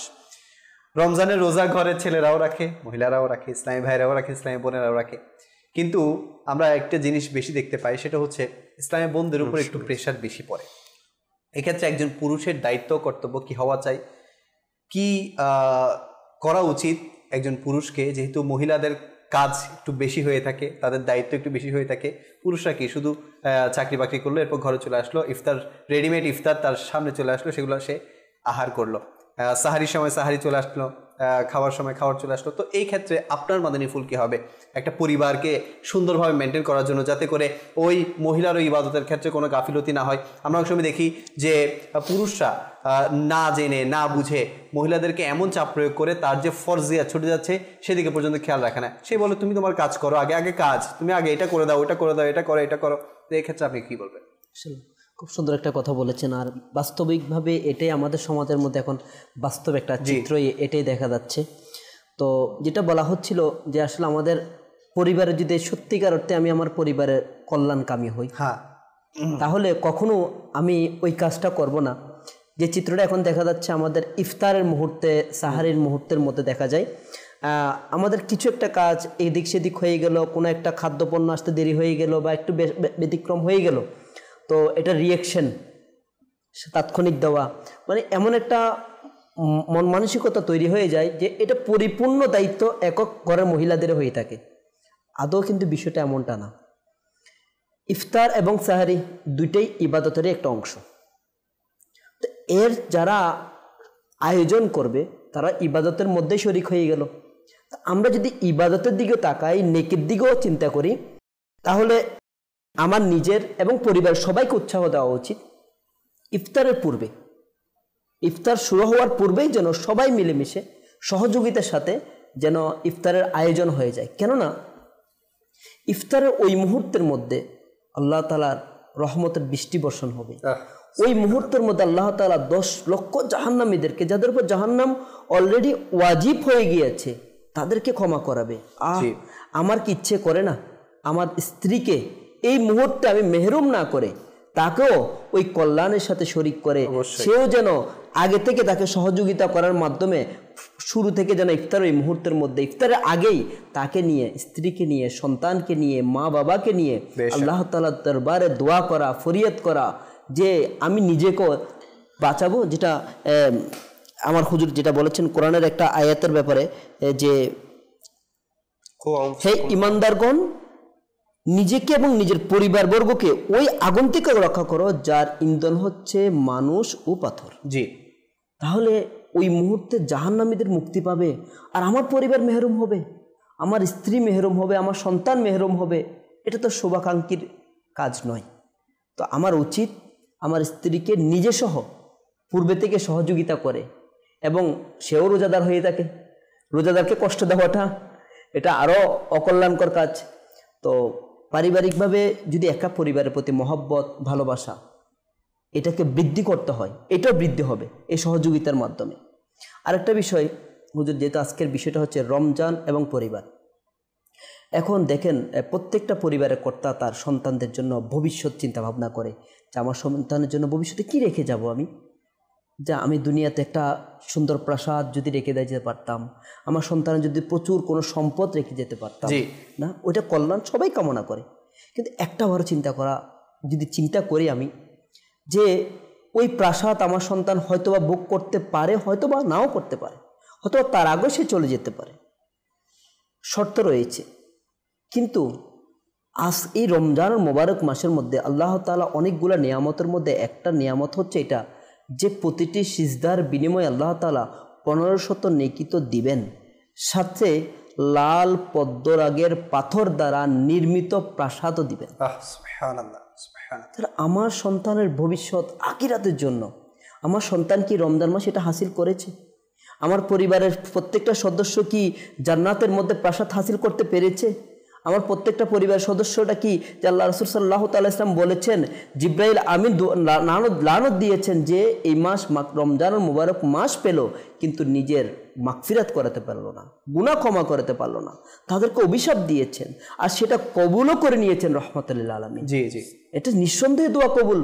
তাহলে কি আমি আমার পরিবারের শুভাকাঙ্ক্ষী দাবি করতেছি, মহব্বত করি তাদেরকে, ভালোবাসি তাদেরকে, তাদের জন্য আমি সর্বোচ্চ কোরবানি দিচ্ছি, কিন্তু এটাও কি চিন্তা করেছি রমজান মাস চলে এসেছে, এত বড় একটা প্যাকেজ আমাদের সামনে, না এত বড় রহমত আমাদের সামনে চলে এসেছে, আমিও কি গুনাহ ক্ষমা করাতে পেরেছি? আমার পরিবারকে কি গুনাহ ক্ষমা করানোর জন্য উৎসাহ দিয়েছি, ওই সুযোগ করে দিয়েছি? আল্লাহ তাআলার ফানা আমার পরিবারের মধ্যে যেন কোনো বাধা না আসে, কষ্ট না পাই, সেক্ষেত্রে সর্বোচ্চ চেষ্টা আমরা করে থাকি। আর আমার পরিবার যে জাহান্নামের আগুনে পড়বে তার থেকে বাঁচার জন্য কতটুকু ইনকাম রমজান মাসে পেয়েছি। আল্লাহু আকবার, রমজান মাস একটা নেকির প্যাকেজ, জান্নাত হাসিল করার প্যাকেজ, মাগফিরাত লাভ করার প্যাকেজ, জি জি, পারিবারিক শান্তি ফিরিয়ে আনার প্যাকেজ, জি, সমাজের মধ্যে মানুষকে নেকির দিকে নিয়ে আসার একটা সুযোগ না। এই মাসের মধ্যে যেটা আমার হুজুর বলেছিলেন, জান্নাতের দরজা আল্লাহ তাআলা খুলে দিয়েছে। আল্লাহু আকবার, জান্নাতের সুশীতল হাওয়া বইছে, জাহান্নামের সেই উত্তপ্ততা থেকে বেঁচে আছি আমরা, না এরপর যে শয়তান আমাদেরকে ধোঁকা দেয় তার থেকেও বেঁচে আছি। এর থেকে সর্বোত্তম সুযোগ কি রয়েছে যে আমি আমার পরিবারকে সর্বোত্তম কল্যাণ কামনা করছি, আর এই কল্যাণ কামনাকারী সেই হবে যে পরিবারের আখিরাতের কল্যাণ কামনা, সুবহানাল্লাহ সুবহানাল্লাহ, যে পরিবারের প্রশান্তি কামনা করে, যে সমাজের প্রশান্তি কামনা করে। মাশাআল্লাহ মাশাআল্লাহ।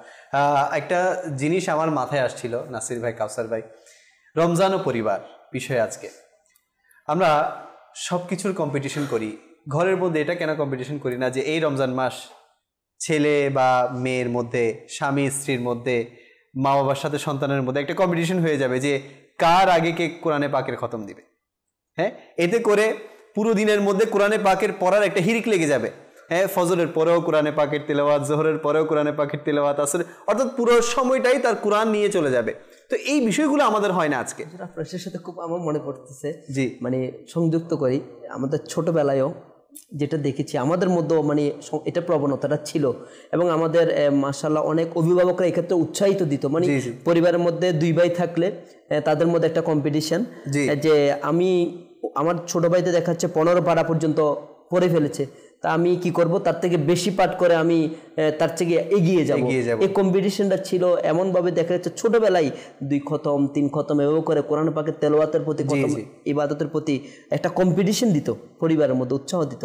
তা আল্লাহ তাআলার ফানা, এখন আমরা কমার্শিয়াল হতে হতে এমন পর্যায়ে চলে আসিছিল যে রমজান মাসও আমাদের কমার্শিয়াল মেন্টালিটি থেকে আমরা বের হতেই পারছি না। জি জি জি, আর যেটা বলেছেন আপনি হুজুর, রমজান মাসের মধ্যে গুনাহ করার বিষয়টা, যেটা প্রত্যেক গুনাহগারও অপছন্দ করে, নেককার নয়, গুনাহগারও এই কাজটা পছন্দ করে, যারা গুনার মধ্যে নিজেকে লিপ্ত করে সেও পছন্দ করে, যদি মুসলমান হয়ে থাকে, যে মসজিদের মধ্যে আমি কখনো গান বাজাবো না, জি, যেটা আপনি বলেছিলেন, মসজিদের মধ্যে গান বাজানো সে কখনো পছন্দ করবে না। সে নিজেও গান শুনে, হয়তোবা গান শোনা তেমনিতে গুনাহ, বাহিরেও গুনাহ, মসজিদে সেটা সে পছন্দ করবে না। তদ্রুপভাবে পবিত্র স্থানকে তাজিম করে, সম্মান করে একজন গুনাহগার অপছন্দ করে যেন মসজিদের মধ্যে গান না বাজায়, গুনার কাজ না হয়। তদ্রুপভাবে আমরা মুসলমান পবিত্র স্থান হিসেবে যেমন মসজিদের তাজিম করা আমাদের প্রয়োজন, এবং সর্বোত্তম মাস হিসেবে রমজান মাসের তাজিম, সম্মান, আদব, মুসলমান হিসেবে এই চিন্তাধারা, এই অনুভূতি আমাদের মধ্যে কাজ করে না যে আমি তো গুনাহ করি সারা বছর, ইবাদত করতেছি না, তা গুনাহ করব রমজান মাসে আমি গান শুনবো, মানে এই ফিলিংস, এই অনুভূতি আমাদের মধ্যে কখন আসবে? জি, আমরা আমিলুস সুন্নাত ফায়জানুস সুন্নাতের মধ্যে লিখেছেন না, রমজান মাসকে তাজিম করার একটা অমুসলিম জি সম্মান করেছিলেন, যার বদৌলতে তার জান্নাত নসিব হয়েছে। তো আল্লাহ করিম আমাদের সবাইকে রমজান মাস এর তাজিম করার, সম্মান করার তৌফিক দান করুক। অনুষ্ঠানের সময় প্রায় শেষের দিকে একটি মানকাবাতে আমির আহলে সুন্নাত নিব, এরপর শেষের দিকে যাব ইনশাআল্লাহ। জি, সাল্লু আলাল হাবিব সাল্লাল্লাহু তাআলা আলা মুহাম্মদ সাল্লাল্লাহু তাআলা আলাইহি ওয়াসাল্লাম। सैयदी अत्तार मुर्शिदी अत्तार सैयदी अत्तार मुर्शिदी अत्तार सैयदी अत्तार मुर्शिदी अत्तार आबार शुनो जरदा आमार मुर्शिद प्रिय आबार शुनो जरदा आमार मुर्शिद प्रिय दृष्टि अंतरे दाओ दृष्टि अंतरे दाओ आमार मुर्शिद प्रिय सैयदी अत्तार मुर्शिदी अत्तार सैयदी अत्तार मुर्शिदी अत्तार তোমার শুধু এক নজর হয় যদি অন্তরে মোর তোমার শুধু এক নজর হয় যদি অন্তরে মোর পাবো যে শিপা পাবো যে শিপা আমার মুর্শিদ প্রিয় सैयदी अत्तार मुर्शिदी अत्तार सैयदी अत्तार मुर्शिदी अत्तार शुधु शरण तोमार हुक हृदये आमार शुधु शरण হৃদয়ে আমার শুধু শরণ তোমার হৃদয়ে আমার পান করাও এমন সুধা পান করাও এমন সুধা আমার মুর্শিদ প্রিয়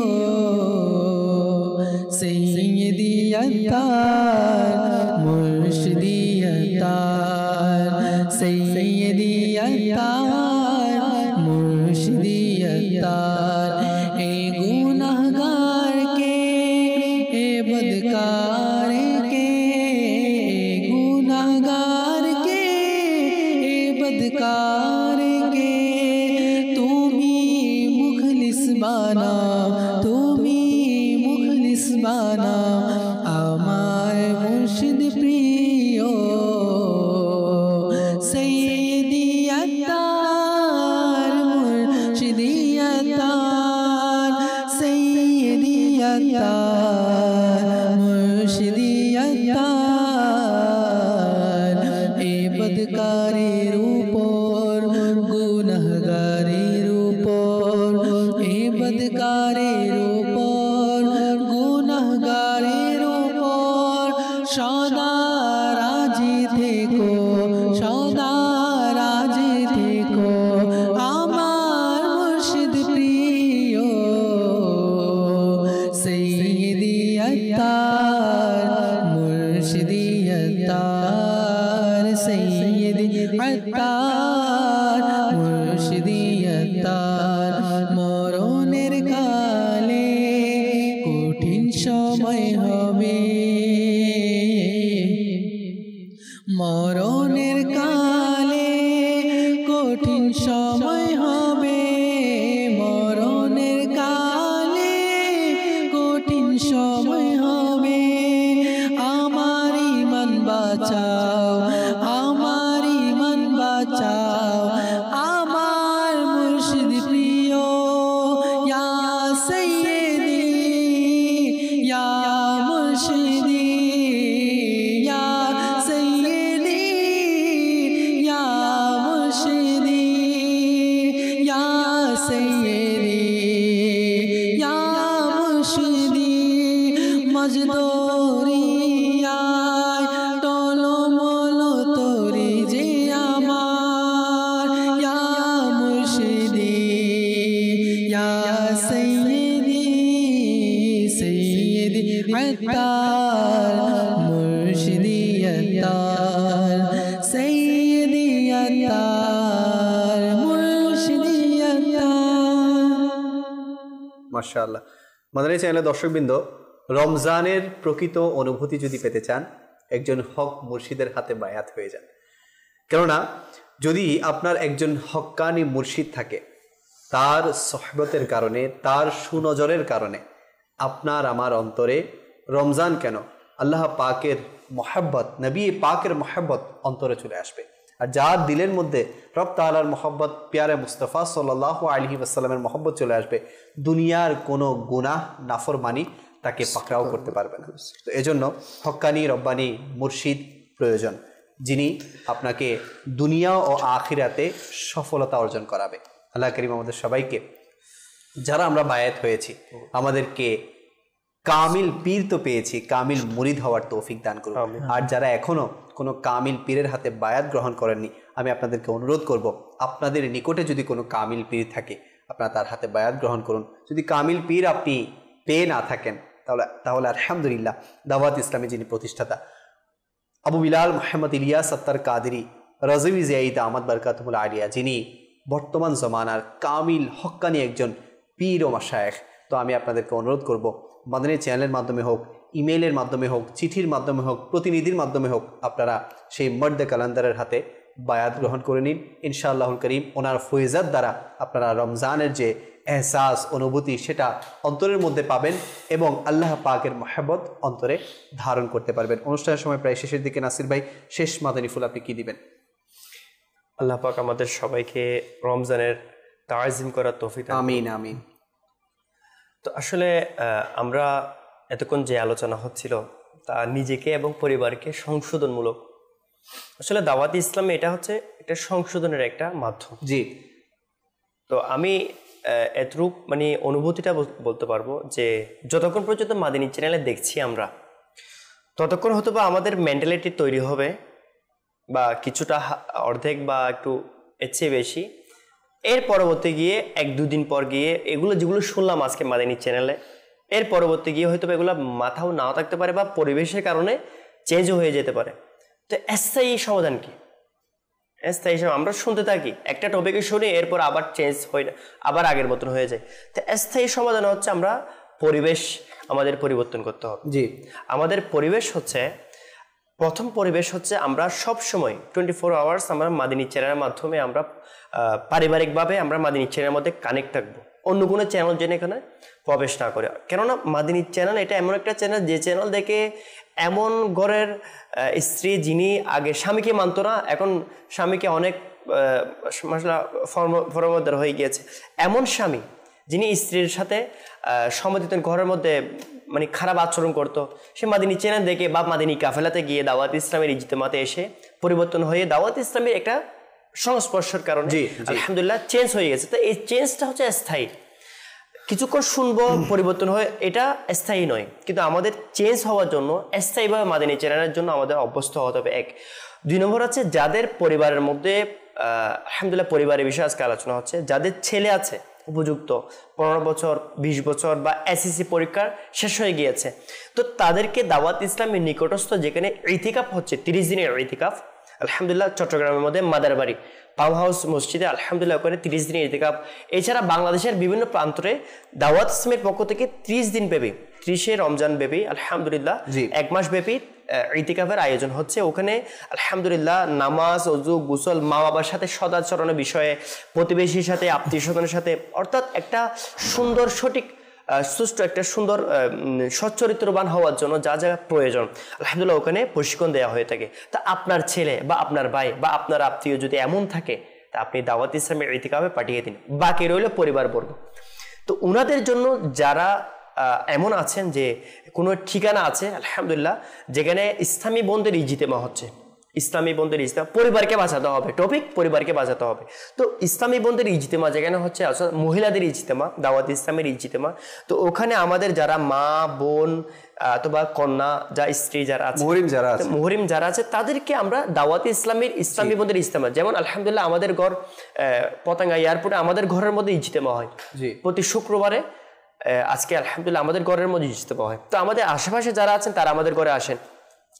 এভাবে অনেকের ঘরে মহিলাদের ইজতেমা হয়, যাকে ইসলামী বন্ধুর ইজতেমা। তো ওখানে যদি আমরা রেগুলার যাই, হ্যাঁ আজকে মাদিনী চ্যানেল দেখছি, দেখার পরে এটা মেন্টালিটি হচ্ছে যে আমাকে জাহান্নামের আগুন থেকে বাঁচতে হবে, পরিবারকে বাঁচাতে হবে। তো একটা সেপারেট দায়িত্ব।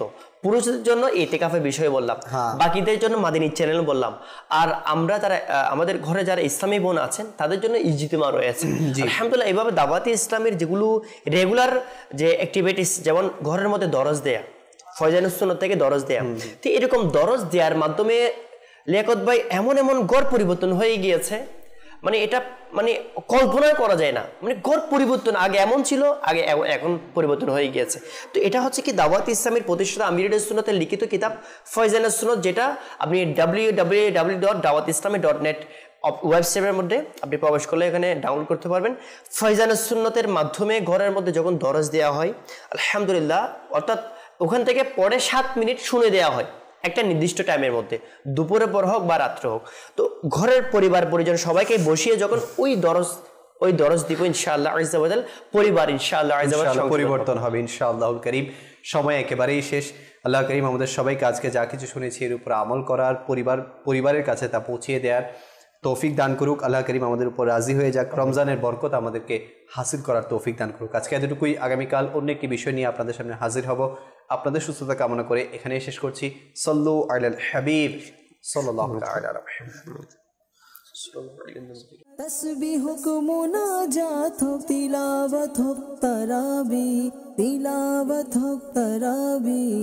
मशगूल इबादत सकल मोमिन मुसलमान, मशगूल इबादत सकल मोमिन मुसलमान।